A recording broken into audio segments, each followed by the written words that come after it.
हिमालय की बर्फीली चोटियों पर सूरज की पहली किरणें पड़ रही थीं। हवा में घंटियों की धीमी आवाज घुली हुई थी। बादल पहाड़ों के बीच ऐसे तैर रहे थे मानो कोई अदृश्य शक्ति उन्हें दिशा दे रही हो। और उन्हीं ऊंचे पहाड़ों के बीच छिपा था एक ऐसा मंदिर जिसके बारे में कहा जाता था कि उसे इंसानों ने नहीं, देवताओं ने बनाया था। लोग उसे देवशिला मंदिर कहते थे।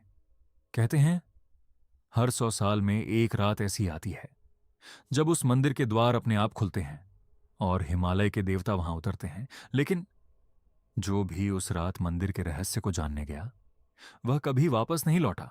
हिमालय की गोद में बसा एक छोटा सा गांव था, शिवग्राम। चारों तरफ देवदार के जंगल, बर्फ से ढकी चोटियां और बीच में बहती एक नीली नदी। गांव के लोग साधारण थे, लेकिन उनकी आंखों में पहाड़ों के प्रति श्रद्धा थी। उस गांव में रहता था एक युवा लड़का, आरव।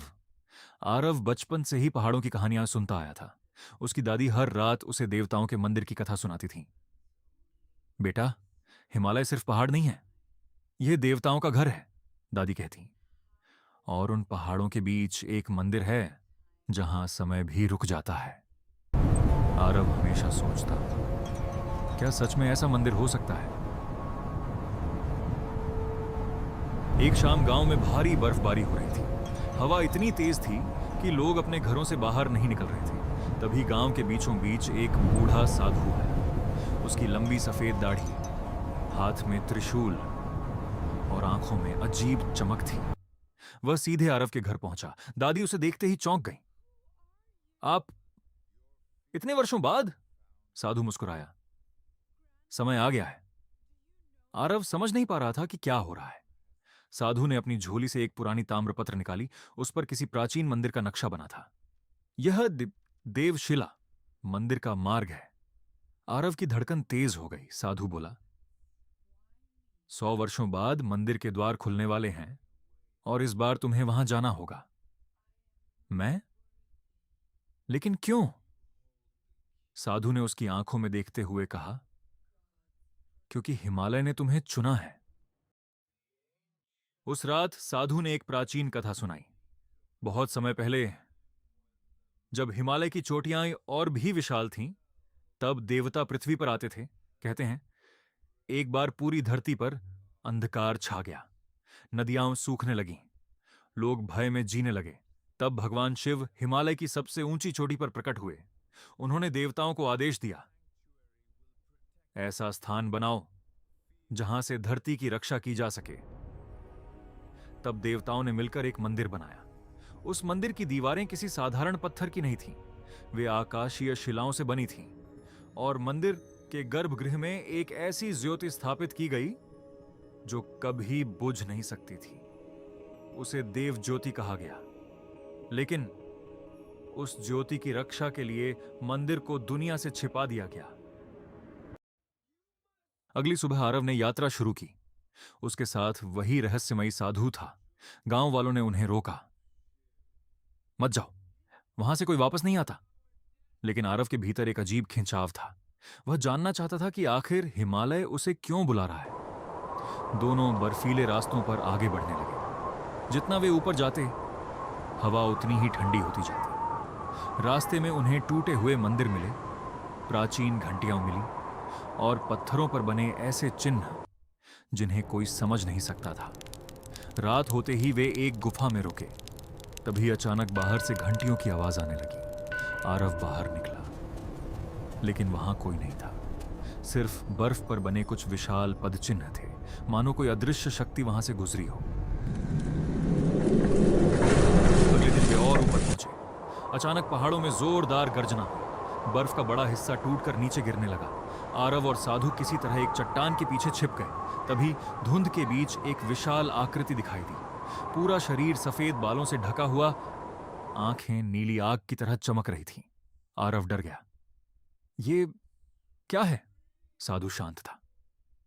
यह हिमरक्षक है, देवशिला मंदिर का प्रहरी। वह विशाल जीव कुछ देर तक उन्हें देखता रहा, फिर धीरे धीरे बर्फीली धुंध में गायब हो गया। साधु बोला, जिसे दुनिया हिममानव समझती है, वह वास्तव में देवताओं का रक्षक है। रास्ते में उन्हें एक घायल व्यक्ति मिला। उसका नाम करण था। वह कई दिनों से पहाड़ों में भटक रहा था। ये करण ने बताया, मैं भी उस मंदिर की तलाश में आया था, लेकिन रास्ता बदल गया। रास्ता बदल गया? करण कांपती आवाज में बोला। हाँ, पहाड़ खुद अपना रास्ता बदल देते हैं। उसने कहा कि रात के समय उसे पहाड़ों में मंत्रों की आवाज सुनाई देती थी और एक रात उसने आसमान में चमकता हुआ मंदिर देखा था, लेकिन जैसे ही वह उसके पास पहुंचा, मंदिर गायब हो गया। साधु ने गंभीर होकर कहा, देवशिला, मंदिर हर किसी को दिखाई नहीं देता। तीनों आगे बढ़े, लेकिन शाम होते होते मौसम अचानक बदल गया। काले बादल पहाड़ों पर छा गए। भयानक बर्फीला तूफान शुरू हो गया। हवा इतनी तेज थी कि सांस लेना मुश्किल हो रहा था। आरव को लगा कि अब वे बच नहीं पाएंगे। तभी दूर एक हल्की सुनहरी रोशनी दिखाई दी। वे उस दिशा में दौड़े। वहां एक प्राचीन पत्थर का आश्रम था। अंदर एक वृद्ध महिला बैठी थी। उसकी आंखें बंद थीं, लेकिन ऐसा लग रहा था जैसे वह सब कुछ देख सकती हो। उसने कहा, तुम लोग आखिरकार पहुंच ही गए। वह वृद्ध महिला कोई साधारण इंसान नहीं थी। लोग उसे पर्वत माता कहते हैं। वह सदियों से हिमालय में रहती थी। उन्होंने आरव की ओर देखकर कहा, तुम्हारे भीतर देवज्योति की पुकार है। आरव कुछ समझ नहीं पाया। पर्वत माता ने उसे एक पुराना रुद्राक्ष दिया। जब समय आए, यह तुम्हारी रक्षा करेगा। फिर उन्होंने चेतावनी दी, लेकिन याद रखना, मंदिर तक पहुंचना आसान है, उसके रहस्य को सह पाना कठिन। कई दिनों की यात्रा के बाद वे एक विशाल पहाड़ के सामने पहुंचे। वहां कोई रास्ता नहीं था, सिर्फ बर्फ से ढकी एक दीवार थी। करण बोला, यहीं तक लोग आते हैं, आगे कुछ नहीं। लेकिन साधु मुस्कुराया। उसने अपनी हथेली उस दीवार पर रखी। अचानक पूरी पहाड़ी का बर्फ धीरे धीरे हटने लगी और उसके पीछे एक विशाल पत्थर का द्वार दिखाई दिया। उस द्वार पर देवताओं की आकृतियां बनी थीं और बीच में एक चिन्ह चमक रहा था। वही चिन्ह जो आरव ने बचपन में सपनों में देखा था। द्वार खुला और सामने जो दृश्य था, उसे देखकर आरव की सांसें रुक गईं। बर्फीले पहाड़ों के बीच एक विशाल मंदिर खड़ा था। उसकी दीवारें चांदी की तरह चमक रही थीं। मंदिर के ऊपर बादल गोल गोल घूम रहे थे। घंटियों की आवाज हवा में गूंज रही थी, लेकिन वहां कोई इंसान नहीं था। मंदिर मानो जीवित था। जैसे ही आरव ने पहला कदम अंदर रखा, उसे लगा समय धीमा पड़ गया है। दीवारों पर ऐसे चित्र बने थे जो खुद चल रहे थे। उनमें देवताओं और अर्शियों की कथाएं दिखाई दे रही थीं। करण डर गया। हमें वापस चलना चाहिए। लेकिन साधु बोला, अब लौटने का रास्ता बंद हो चुका है। मंदिर के गर्भगृह में पहुंचते ही पूरा वातावरण बदल गया। वहां एक नीली ज्योति जल रही थी। वह साधारण आग नहीं थी, उसकी लौ हवा में स्थिर थी। साधु धीरे से बोला, यही है देवज्योति। हजारों वर्षों से यह बिना बुझी जल रही है। आरव उस ज्योति को देखते ही अजीब ऊर्जा महसूस करने लगा। उसके कानों में मंत्रों की आवाज गूंजने लगी। अचानक उसके सामने दृश्य बदलने लगे। उसे दिखाई दिया, देवता इस मंदिर का निर्माण कर रहे हैं। विशाल शिलाएं आसमान से उतर रही हैं और भगवान शिव स्वयं उस ज्योति को स्थापित कर रहे हैं। आरव घुटनों पर बैठ गया। उसकी आंखों से आंसू बहने लगे। तभी मंदिर के अंदर जोरदार कंपन हुआ। दीवारों से नीली रोशनी निकलने लगी। एक विशाल पत्थर धीरे धीरे हटने लगा और उसके पीछे एक गुप्त कक्ष दिखाई दिया। उस कक्ष में प्राचीन ग्रंथ रखे थे। साधु बोला, इन ग्रंथों में हिमालय का रहस्य छिपा है। कर्ण लालच में आ गया। अगर यह दुनिया को मिल जाए तो हम अमीर बन सकते हैं। लेकिन जैसे ही उसने एक ग्रंथ उठाया, पूरा मंदिर कांप उठा। हवा में भयानक गर्जना गूंजने लगी। देवज्योति की लौ तेज हो गई और मंदिर के बाहर वही हिमरक्षक प्रकट हो गया। कर्ण डर गया, लेकिन उसने ग्रंथ वापस नहीं रखा। तभी अचानक उसके आसपास बर्फ जमने लगी। उसके हाथ पत्थर की तरह कठोर हो गए। वह चीखने लगा। साधु बोला, यह मंदिर लालच को स्वीकार नहीं करता। कुछ ही पलों में कर्ण पूरी तरह बर्फ की मूर्ति बन गया। आरव भय से कांप उठा। साधु ने कहा, देवशिला मंदिर ज्ञान देता है, लेकिन लोभ करने वालों को हमेशा के लिए कैद कर लेता है। उस रात आरव मंदिर के आंगन में बैठा था। चारों तरफ शांत बर्फ थी। अचानक उसे किसी की आवाज सुनाई दी। आरव, उसने पीछे देखा, लेकिन वहां कोई नहीं था। फिर वही आवाज आई, हिमालय जीवित है। अचानक उसके सामने प्रकाश का एक रूप प्रकट हुआ। वह किसी देवता जैसा दिख रहा था। उसने कहा, यह मंदिर केवल पत्थरों से नहीं बना, यह विश्वास से बना है। जब तक लोगों के दिलों में श्रद्धा रहेगी, हिमालय सुरक्षित रहेगा। सुबह होते ही साधु ने कहा, अब तुम्हारी अंतिम परीक्षा है। मंदिर के पीछे एक गहरी खाई थी। उसके ऊपर बर्फ का बहुत पतला रास्ता था। उस रास्ते के अंत में एक विशाल घंटा लटका था। अगर तुमने वह घंटा बजा दिया तो देवता तुम्हें स्वीकार कर लेंगे।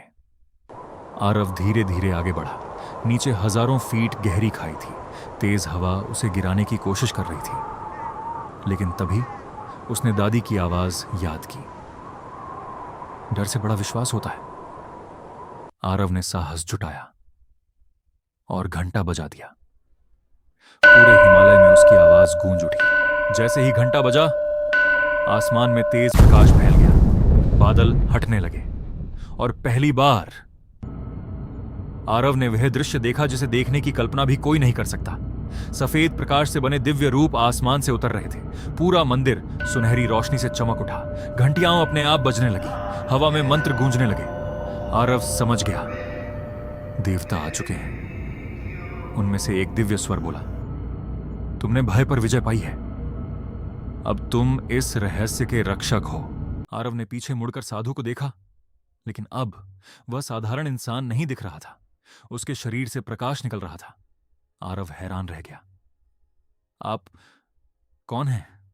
साधु मुस्कुराया। मैं वही हूं जिसने सदियों से इस मंदिर की रक्षा की है। हर 100 साल में एक रक्षक चुना जाता है, और अब तुम्हारी बारी है। यह कहकर साधु धीरे धीरे प्रकाश में विलीन हो गया। कुछ देर बाद सब शांत हो गया। मंदिर फिर सामान्य दिखने लगा, लेकिन अब आरव बदल चुका था। उसकी आंखों में एक नई शांति थी। वह पहाड़ों से नीचे लौटने लगा। जब वह गांव पहुंचा तो लोगों ने देखा कि उसके हाथ में वही रुद्राक्ष चमक रहा था। दादी मुस्कुराई। तुमने उन्हें देख लिया है ना? आरव ने सिर झुका दिया, लेकिन उसने मंदिर का पूरा रहस्य किसी को नहीं बताया, क्योंकि अब वह जान चुका था, कुछ रहस्य दुनिया से छिपे रहना ही बेहतर होते हैं। कहते हैं आज भी हिमालय की कुछ चोटियों पर रात के समय घंटियों की आवाज सुनाई देती है। कई यात्रियों ने बर्फ के बीच चमकता हुआ मंदिर देखने का दावा किया है, लेकिन जब वे उसके पास पहुंचे, मंदिर गायब हो गया। कुछ लोग इसे भ्रम कहते हैं, कुछ लोग कहानी, लेकिन हिमालय में रहने वाले बुजुर्ग आज भी कहते हैं देवशिला मंदिर सच है, और वहां आज भी देवताओं की ज्योति जल रही है। यह थी रहस्यमय हिमालय मंदिर की कहानी। दोस्तों, आगे भी ऐसे ही वीडियो देखने के लिए हमें लाइक करें और सब्सक्राइब जरूर करें। हम आगे भी आपके लिए मंदिर से जुड़े रहस्य भरे राज आपके सामने वीडियो के माध्यम से दिखाते रहेंगे।